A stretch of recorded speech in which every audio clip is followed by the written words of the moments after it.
அன்பர்களே வணக்கம். இன்றைக்கி நம்ம பார்க்கக்கூடிய தெய்வீக மந்திரம் என்னென்னா துர்க்கையுடைய ரட்சை மந்திரம்.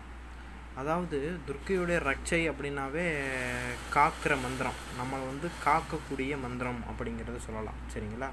துர்க்கையுடைய ரட்சை மந்திரத்தை யார் ஒருவர் தினந்தோறும் ஜெபித்து வந்தோம்னா என்ன நடக்கும் அப்படின்னா, நம்முடைய குலதெய்வம் கட்டில் இருந்தாலும் அந்த கட்டை உடைச்சிக்கிட்டு நம்மளை காத்து நிற்கும். சரிங்களா? அந்த அளவுக்கு இந்த துர்க்கையுடைய மந்திரம் அதிசக்தி வாய்ந்த மந்திரம் இது. சரிங்களா? இதை சாதாரணமாக நம்ம நினைக்கவே வேணாம்.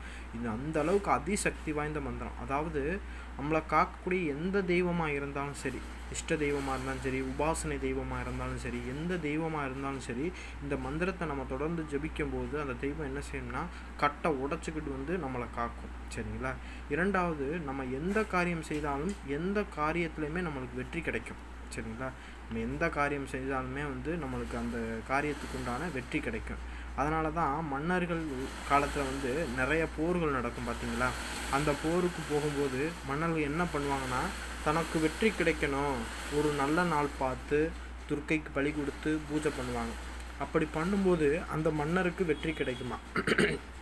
அதுபோல தான் இந்த துர்க்கையோட மந்திரத்தை அனுதினமும் ஜபிப்பவனுக்கு எந்த காலத்திலும் தோல்வியே கிடையாதான் அப்படிங்கிறது. அந்த அளவுக்கு அதிசக்தி வாய்ந்த மந்திரம் இந்த மந்திரம். சரிங்களா?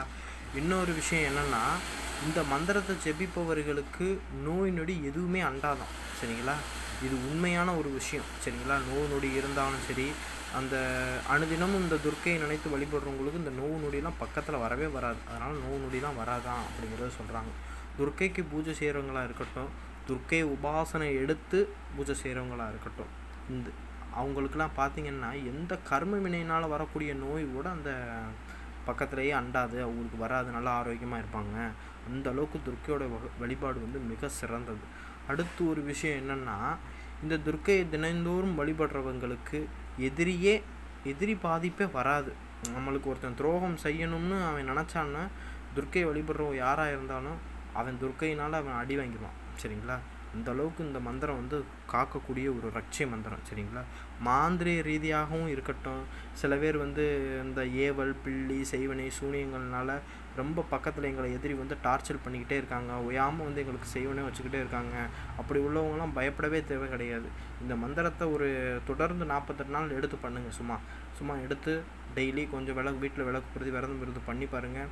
அடுத்த அடி அந்த எதிரிக்கு பக்கமாக விழுவும். இதை முழு நம்பிக்கையோடு அதை செய்யணும். சரிங்களா? அடுத்து ஒரு சூட்சமமான ஒரு விஷயம் என்னென்னா, இந்த துர்க்கை வழிபாடும் போது நம்ம என்ன செய்யணும்னா, இது ஒரு சூட்சமமான இந்த மாதிரி விஷயங்கள்லாம் யாரும் சொல்ல மாட்டாங்க. துர்க்கையை நம்ம எந்த நேரத்தில் வழிபட்டாலும் சரி, அந்த நேரத்தில் நம்ம என்ன செய்யணும்னா, துர்க்கையை வழிபட்ட பிறகு நவக்கிரகங்களையும் நம்ம வழிபடணும், சேர்த்து வழிபடணும். துர்க்கையோடு சேர்த்து நவக்கிரகங்களையுமே நம்ம வழிபடணும்.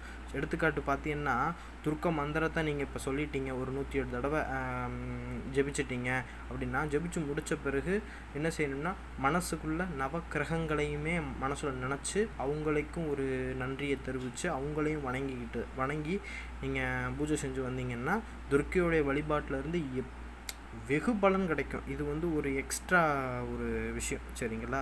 அவ்வளவு பலன்கள் தரக்கூடிய மகா மந்திரம் இது. சரிங்களா?